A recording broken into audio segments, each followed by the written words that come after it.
Hello students, let us discuss the agriculture topic from the Indian Economic Development sections of CBSE class 12 as per new syllabus. The first topic is here.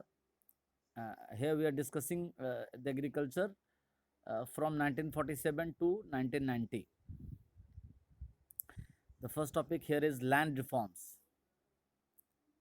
At the time of independence, the land tenure system was characterized by intermediaries who merely collected rent from the actual tillers of the soil without contributing towards improvements on the farm. मतलब अंग्रेजों के समय से एक ऐसी व्यवस्था आ रही थी कि अंग्रेजों ने जिन लोगों को जमींदार बना दिया था वो लोग जमीन पे कुछ काम नहीं करते थे, खेतों पे, खेतों के विकास के लिए, और कि जिनको ज़मीन वो खेती करने के लिए देते थे उन किसानों से, मजदूर किसानों से वो सिर्फ रेंट कलेक्ट कर लेते थे और एक्चुअल डेवलपमेंट का कुछ काम नहीं करते थे, और वो फिर रेंट में से कुछ हिस्सा फिर ब्रिटिश गवर्नमेंट को देते थे।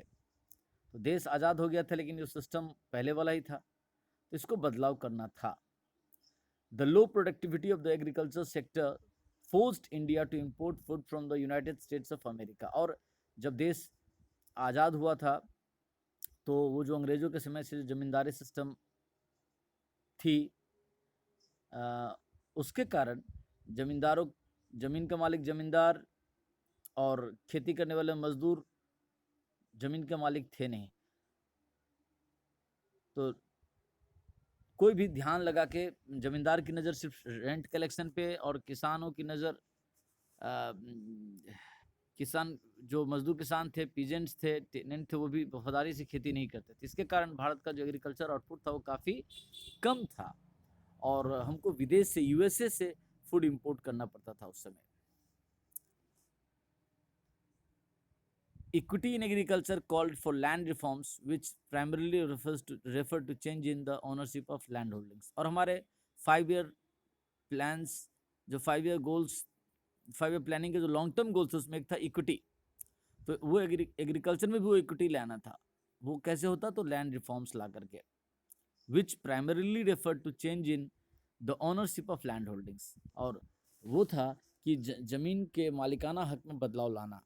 वो ऐसा हुआ कि इसमें मैं थोड़ा बता दूं आपको कि जो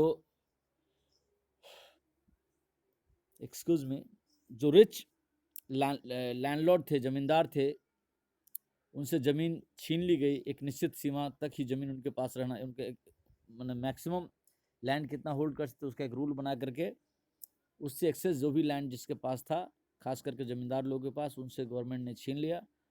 उनको फिर लैंडलेस वर्कर्स, पीजेंट्स, किसानों में बांटा गया। Just a year after independence, steps were taken to abolish intermediaries and to make the tillers the owners of land।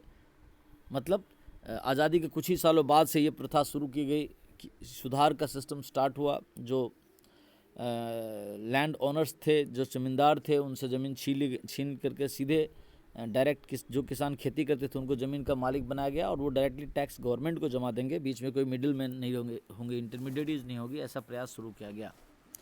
The idea behind this move was that ownership of land would give incentives to the tillers to invest in making improvements provided sufficient capital was made available to them। हाँ, मतलब कि इसके पीछे जो idea था कि अगर land का ओनरशिप में ये बदलाव आएगा तो जो खेती करने वाले जो मजदूर है, जब वो खुद ज़मीन के मालिक बनेंगे तो उनके अंदर एक ऐसा इंसेंटिव, उनको एक ऐसा बोनस मिलेगा। मतलब साइकोलॉजिकली वो मोटिवेटेड हो गए कि अब हम इस ज़मीन के खुद मालिक हैं, तो बड़े समर्पित होकर के खेती करेंगे। हालांकि उनको कैपिटल जो इनिशियल खेती करने के लिए जो चाहिए वो सरकार से या मैंने क्रेडिट फैसिलिटी के थ्रू से अगर वो हेल्प मिले तो किसान खेती करे और फिर प्रोडक्शन आउटपुट बढ़ेगा। Land ceiling was another policy to promote equity in the agriculture sector. This means fixing the maximum size of land which could be owned by an individual. The purpose of land ceiling was to reduce the concentration of land ownership in a few hands। पहले ही मैं आपको बता दिया, government ने ज़मींदारी system को ख़त्म करने के लिए, और एक ज़मींदार अगर है भी तो उसके पास मैक्सिमम लैंड कितना छोड़ रहा है, ये एक क्वांटिटी फिक्स करके उससे अधिक सारे लैंड सभी ज़मींदारों से भारत के हर हिस्से में छीन लिया गया। एंड उस ज़मीन का मालिक उस एरिया के जो लोकल टेनेंट्स थे जो उस पर बरसों से खेती करके खा रहे थे, वो उनको उस ज़मीन का मालिक बनाया गया। ये भी एक बहुत बड़ा बदलाव था, land ceiling. The ownership conferred on the tenants gave them the incentive to increase output and this contributed to growth in agriculture। जब खेती करने वाले खेतीहर मजदूर जब खुद ज़मीन के मालिक बने तो उनके अंदर एक इंस्पिरेशन मिला, मोटिवेशंस मिला, उनके लिए एक तरह से फाइनेंशियल इंसेंटिव जैसा था कि अब हम खुद इस ज़मीन के मालिक हैं। तो उनके अंदर जज्बा जगा कि अब हम जो भी उपजाएंगे उसका टैक्स डायरेक्ट भारत सरकार को देंगे, बीच में कोई दलाल मिडिलमैन नहीं होगा और बाकी सब हमारा होगा। तो ये वो अपना उपज जी जान लगा करके बहुत अच्छे ढंग से करने लगे। However the goal of equity was not fully served by evolution of intermediates in some areas. The former zamindari continued to own large areas of land by making use of some loopholes in the legislation. हाँ, हालांकि ये जो सरकार का plan था कि land holding में equity लाए, समाज के सभी वर्ग के लोग बराबर मात्रा में ज़मीन के मालिक हो, इसका कानूनी तरीके से, कानूनी पेच से बहुत सारे ज़मींदारों ने फ़ायदा उठाया। उस ज़मीन का मालिक अपने ही रिलेटिव्स लोगों को बना लिया कानूनी पेच का फ़ायदा उठा करके। इसको कहते हैं loop holes of the legislation, कानून का फ़ायदा उठाना, और इस तरह से ज़मींदार ज़मीन के मालिक बने ही रहे। The land ceiling legislation also faced hurdles. Land ceiling विधेयक लागू करने में भी बहुत सारी बाधाएं आई। The big landlords challenge the legislation in the court, delaying its implementation. बड़े बड़े ज़मींदार इसको कोर्ट में चैलेंज कर दिए और इसको लागू होने में पेंडिंग कर दिए, डिले कर दिए।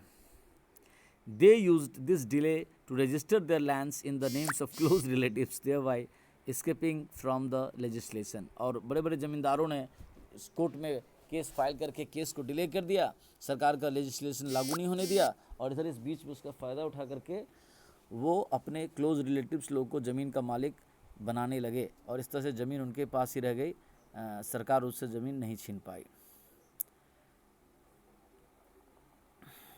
The legislation also had a lot of loopholes which were exploited by the big land holders to retain their land. Land reforms were successful in Kerala and West Bengal because these states had governments committed to the policy of the land to the tiller। और सरकार का ये जो legislation था कि ज़मींदारों से ज़मीन छीन ली है, उसमें भी बहुत सारे लूप होल्स थे, खामियां थी, उसका फ़ायदा बड़े ज़मींदारों ने उठाया और अपनी ज़मीन के मालिकाना हक़ को अपने से बाहर नहीं जाने दिया।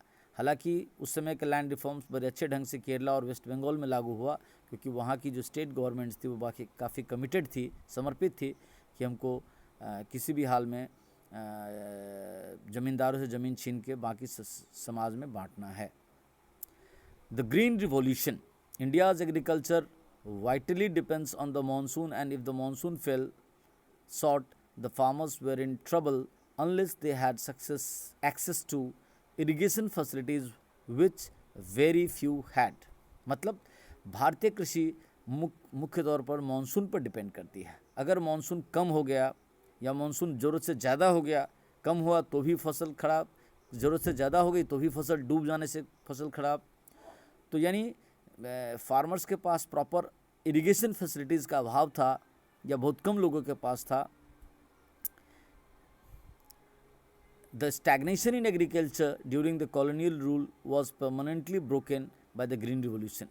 तो ग्रीन रिवोल्यूशन एक ऐसा आंदोलन आया 1965 आते आते, जिसमें सरकार आज़ादी के पहले से आ रही वो एक स्टैग्नेंसी, मतलब एक तो जो ठहराव आ गया था भारतीय कृषि में कि एग्रीकल्चर आउटपुट बढ़ नहीं रहा था, उस चेन को बड़े ही बहादुरी से, बहुत ही दिलेरी से भारत सरकार और भारत की जनता ने ग्रीन रिवोल्यूशन के माध्यम से तोड़ा।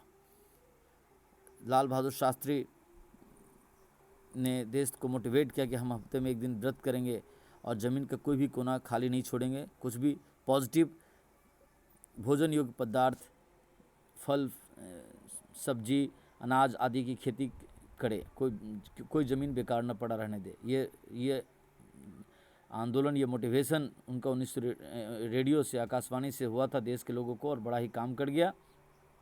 और फिर देश में ग्रीन रिवॉल्यूशन चला। This refers to the large increase in production of food grains resulting from the use of high yielding variety HYV seeds specially for wheat and rice। हाँ, और ये जो ग्रीन रिवॉल्यूशन था बहुत ही सक्सेसफुल रहा, इसके कारण देश में एग्रीकल्चर आउटपुट काफ़ी बढ़ा, और उस समय HYV सीड्स का भी बहुत ज़ोर शोर से देश के अलग अलग हिस्सों में प्रयोग हुआ, और ख़ास करके वीट और राइस का प्रोडक्शन काफ़ी बढ़ा। The use of these seeds required the use of fertilizer and pesticides in the correct quantities as well as regular supply of water. The application of these inputs in correct proportions is vital। मतलब ये जो high yielding variety of seeds, उनके साथ chemical fertilisers, pesticides, insecticides plus irrigation facility से provide किया गया water, इन सबको बड़े ही सही समय में बड़े सही क्वांटिटी में यूज़ करने से एग्रीकल्चर आउटपुट बहुत ढंग से बढ़ा। The farmers who could benefit from HYV seeds required reliable irrigation facilities as well as financial resources to purchase fertilizer and pesticides। हाँ, जिन किसानों को HYV सीड से फ़ायदा हुआ उनको अभी भी थोड़ी बहुत खामियां खटक रही थी कि अगर ढंग से सिंचाई टाइम पर हो जाए, समय पर फर्टिलाइज़र मिल जाए, पेस्टिसाइड्स हो जाए तो और ज़्यादा अच्छा खेती हो। As a result in the first phase of the green revolution approximately mid 1960s up to mid 1970s the use of HYV seeds were restricted to the more affluent states such as Punjab, Andhra Pradesh and Tamil Nadu. मतलब कि ये जो high yielding variety of seeds इत्यादि जो modern facilities था वो ज़्यादातर कुछ ही राज्यों तक सीमित रहा था ग्रीन रिवॉल्यूशन के दौर में, पंजाब, आंध्र प्रदेश, तमिलनाडु में, लेकिन धीरे धीरे दूसरे राज्यों तक भी पहुंचा। Further the use of HYV seeds primarily benefited the wheat growing regions only. और हाई यील्डिंग वैरायटी सीड्स का फ़ायदा गेहूं उत्पादन करने वाले क्षेत्रों को मिला, जैसे कि Punjab, Haryana, Uttar Pradesh etcetera. In the second phase of the green revolution mid 1970s to mid 1980s the HYV technology spread to a larger number of states and benefited more variety of crops. और ग्रीन रिवॉल्यूशन का जो दूसरा दौर था उसमें HYV seeds और modern technology की पहुंच देश के कई राज्यों तक हो गया और एग्रीकल्चर आउटपुट और ज़्यादा बढ़ा। The spread of green revolution technology enables India to achieve self-sufficiency in food grains. We no longer had to be at the mercy of America or any other nation for meeting our nation's food requirements। और green revolutions के success होने से और उसका प्रचार प्रसार होने से, देश के सभी भागों में लागू होने से भारत के लिए अच्छा हुआ कि हम लोग फूड ग्रेन प्रोडक्शन में सेल्फ सफिशिएंट हो गए। हम लोगों ने इंपोर्ट करना छोड़ दिया, और इस तरह से हम अपना फूड रिक्वायरमेंट खुद ही मीट करने लगे, यहाँ तक कि कुछ मामले में हम लोग एक्सपोर्टर भी हो गए। Growth in agriculture output is important but it is not enough. If a large proportion of this increase is consumed by the farmers themselves instead of being sold in the market, the high output will not make much of a difference to the economy as a whole. देखिए, agriculture output में growth तो हो रहा है, लेकिन वो output market में sell हो, एक्सपोर्ट हो तो अच्छा रहता है। हम प्रोडक्शन तो बढ़ा रहे हैं हर साल, लेकिन वो बढ़ी हुई प्रोडक्शन को अपने ही घर में कंज्यूम कर पा रहे हैं, बाज़ार में बेच ही नहीं पा रहे, कॉमर्शियल फार्मिंग हो ही नहीं पा रही है, तो फिर हायर आउटपुट का फ़ायदा क्या है। यानी एग्रीकल्चर आउटपुट को इतना ज़्यादा से बढ़ना था कि अपने घर के डिमांड को फुलफ़िल करने के बाद उसको मार्केट में बेचा जाए, और इंडियन मार्केट्स में डिमांड को फुलफ़िल करने के बाद सरप्लस क्रॉप्स को फॉरेन को एक्सपोर्ट किया जाए। ये अप्रोच इकोनॉमी में लाना था। If on the other hand a substantial amount of agriculture produce is sold in the market by the farmers, the higher output can make a difference to the economy। मतलब अगर agriculture output का कुछ हिस्सा बाज़ार में भी बेचा जा सके तो फार्मर्स का भी अपना इनकम बढ़ेगा, और ज़्यादा उत्पादन होने के कारण देश का GDP में भी उसका काउंट होगा, लोग किसान का इनकम भी बढ़ेगा। The portion of agriculture produce which is sold in the market by the farmers is called marketed surplus। और ऐसे में जो फार्मर्स ने इस चुनौती को स्वीकार किया कि हम कमर्शियल अप्रोच से खेती करेंगे, मतलब कि इतनी ज़्यादा खेती करेंगे, अपने खेतों में इतना फसल ज़्यादा उपजाएंगे कि अपने होम डिमांड, अपने फैमिली डिमांड्स को फुलफ़िल करने के बावजूद हम सरप्लस क्रॉप्स को मार्केट में बेच पाएँ। तो if we are able to sell our surplus crops in the market which is excess of our family needs is called marketed surplus. A good proportion of the rice and wheat produced during the Green Revolution period was sold by the farmers in the market। और green revolution में ऐसा देखा गया कि किसान लोग अपने खेतों में फसल इतना ज़्यादा उपजा पाते थे कि अपने घर के लिए साल 2 साल 3 साल तक का रखने के बाद बाकी सरप्लस क्रॉप्स को बाजार में बेच पाते थे। As a result the price of food grains declined relative to other items of consumption. और इसके फलस्वरूप हुआ क्या कि जो एग्रीकल्चर आउटपुट बढ़ने लगा, फूड ग्रेन्स का प्राइस लो हो गए, जबकि बाकी दूसरी चीज़ों का प्राइस बढ़ता रहा। The low income groups who spend a large percentage of their income on food benefited from this decline in relative prices। तो ये जो ग्रीन रिवोल्यूशन के कारण ज़्यादा आउटपुट हुआ और फूड ग्रेन्स के प्राइसेस फॉल हुए, इससे कम आमदनी वाले लोगों को फ़ायदा हुआ, क्योंकि वो अपना बेसिक आमदनी का पूरा खर्चा बेसिक नीड्स पर ही करते थे, फूडिंग पर ही करते थे। The Green Revolution enabled the government to procure sufficient amount of food grains to build a stock which could be used in times of food shortage। और धीरे धीरे ग्रीन रिवोल्यूशन में जब सरप्लस क्रॉप्स होने लगा तो सरकार ने भी एक रास्ता अपनाया कि हम किसानों से ज़्यादा उत्पादित अनाज खरीद ले और अपने पास स्टॉक रखे, बफर स्टॉक के रूप में, कि अगर फ्यूचर में जब कभी फूड क्राइसिस हो, मार्केट मानसून फेल हो या और अन्य किसी कारण से अगर क्रॉप्स आउटपुट कम हो तो उस साल क्या कहते हैं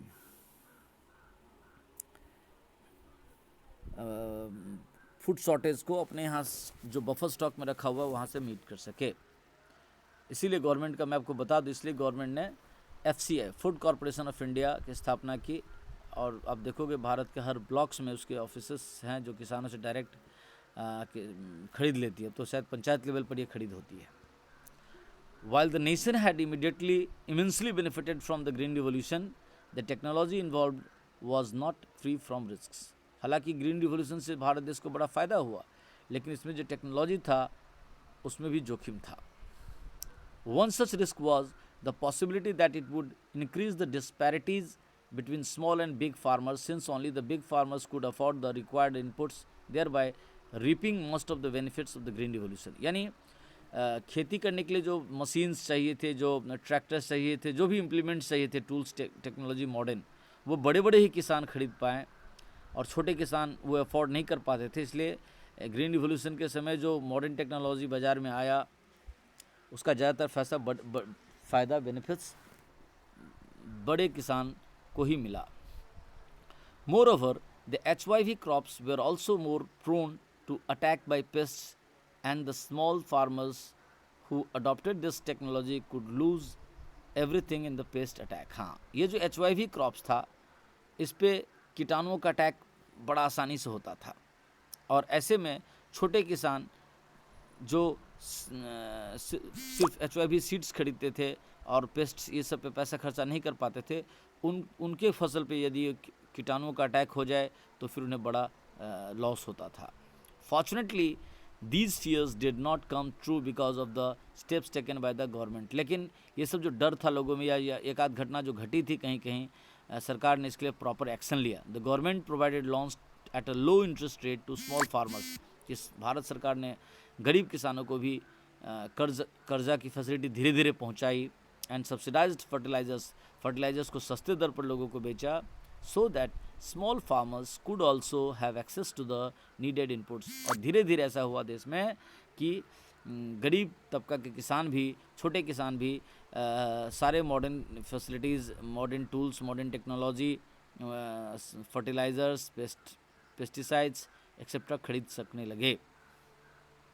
since the small farmers could obtain the required inputs, the output on small farms equalled the output on large farms in the course of time. मतलब जो छोटे फार्मर्स थे, धीरे धीरे उनको ये मॉडर्न फैसिलिटीज जब मिलने लगी तो उनके छोटे खेतों का जो आउटपुट था वो बड़े बड़े खेतों के बराबर होने लगा, यानी कम खेत में बड़ा खेत के बराबर आउटपुट होने लगा। As a result the green revolution benefited the small as well as rich farmers. इससे हुआ ये कि ग्रीन रिवोल्यूशन का फ़ायदा धीरे धीरे पहले तो बड़े बड़े किसानों को ही मिला, बट धीरे धीरे स्लोली एंड स्टेडली ये बेनिफिट्स रिच के साथ साथ स्मॉल फार्मर्स को भी मिला। The risk of the small farmers being ruined when pests attacked their crops was considerably reduced by the services rendered by research institutes established by the government. और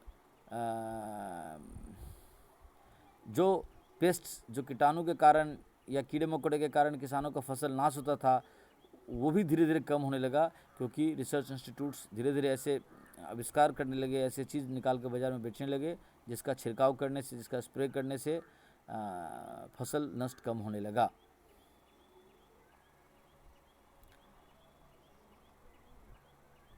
the debate over subsidies, मतलब agriculture sector में जो subsidies provide किया गया उसके बारे में थोड़ा चर्चा कर लेते हैं।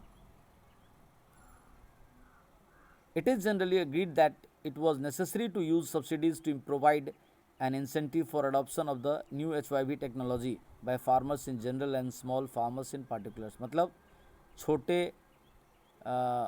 और साधारण किसानों को सब्सिडी की ज़रूरत थी, क्योंकि वो जो HYV सीड्स थे या जो मॉडर्न टेक्नोलॉजी थे वो अफोर्ड नहीं कर पाते थे, तो ऐसे में सब्सिडी देना ज़रूरी था। Subsidies were therefore needed to encourage farmers to test the new technology। इसलिए सब्सिडीज देना ज़रूरी था जिससे कि फार्मर्स नई न्यू टेक्नोलॉजी के को खरीद सके, उसको अफोर्ड कर सके। Some economists believe that once the technology is found profitable and is widely adopted, subsidies should be phased out since their purpose has been served। मतलब कुछ अर्थशास्त्रियों का ये कहना था कि जब ये टेक्नोलॉजी काफ़ी पॉपुलर हो गई, सब लोग इससे फ़ायदा उठाने लगे, तो धीरे धीरे सरकार को इसमें सब्सिडी हटा लेना चाहिए था। Further, subsidies are meant to benefit the farmers, but a substantial amount of fertiliser subsidy also benefit the fertiliser industry and among farmers the subsidy largely benefits the farmers in the more prosperous regions. मतलब subsidies किसानों को तो फ़ायदा करता ही था, उस पर जो फैक्ट्री खड़ी थी उसको भी फ़ायदा था, फर्टिलाइजर इंडस्ट्रीज़ को भी फ़ायदा हो रहा था। और इस सब्सिडी के कारण जो छोटे तबके के किसान थे वो धीरे धीरे काफ़ी सुखी संपन्न हो गए। Therefore it is argued that there is no case for continuing with fertiliser subsidies. इसलिए इस बात पर तर्क दिया गया कि अब धीरे धीरे फर्टिलाइजर से सब्सिडी हटा लेना चाहिए। It does not benefit the target group and it is a huge burden on the governments finances. Actually में सब्सिडी का फ़ायदा कुछ लोगों का तर्क था कि किसानों को नहीं हो रहा है और गवर्नमेंट के ऊपर ये एक बहुत बड़ा बर्डन है। On the other hand, some believe that the government should continue with agriculture subsidy because farming in India continues to be a risky business। और कुछ लोगों का तर्क था कि नहीं, सरकार सब्सिडी देते रहे क्योंकि भारत में कृषि करना एक जोखिम भरा उपक्रम है। Most farmers are very poor and they will not be able to afford the required inputs without subsidies। Eliminating subsidies will increase the inequality between rich and poor farmers and violate the goal of equity. मतलब most farmers are very poor, बहुत सारे किसान तो बहुत गरीब हैं हमारे देश के, और ऐसे में अगर सरकार सब्सिडी हटा लेती है तो जो इनपुट्स चाहिए किसानों को खेती करने के लिए वो गरीब किसान नहीं उस बोझा को ढो सकेंगे और उनका जीवन फिर से नर्क जैसा हो जाएगा। Thus, by the late 1960s, Indian agriculture productivity had increased sufficiently to enable the country to be self-sufficient in food grains। इसलिए 1960 के बाद का दौर में भारत धीरे धीरे एग्रीकल्चर आउटपुट में सेल्फ सफिशिएंट हो गया। On the negative side, some 65% of the country's population continued to be employed in agriculture even as late as 1990। और 1990 आते आते दुखद बात यह था कि अभी भी करीब 65% आबादी कृषि पर ही निर्भर थी। Economists have found that as the nation becomes more prosperous, the proportion of GDP contributed by the agriculture as well as the proportion of population working in the sector declines considerably। और दुख की बात ये थी कि percentage of population agriculture में 65% था, लेकिन जीडीपी में उसका कंट्रीब्यूशन कम होने लगा और एग्रीकल्चर में रहने वाले पॉपुलेशन की आबादी भी कम होने लगी, क्योंकि धीरे धीरे आबादी शहर की ओर जाने लगी। In India, between 1950 and 1990, the proportion of GDP contributed by the agriculture declined significantly, but not the population depending upon it। हालांकि 1950 से 1990 के दौर में एग्रीकल्चर का जीडीपी में योगदान घटता रहा, लेकिन आबादी मोर एंड लेस 60 से 65% के बीच में एग्रीकल्चर पर डिपेंड करती थी। तो इस तरह से हम लोगों ने यहाँ एग्रीकल्चर से रिलेटेड टॉपिक को डिस्कशन किया। यही इतना ही नहीं है, आपको अपने बुक्स भी पढ़ना चाहिए, समझना चाहिए, और हर जगह से पढ़ के समझे। कोई दिक्कत हो तो कॉल कर सकते हैं। माई सेल नंबर इज़ 9333124957।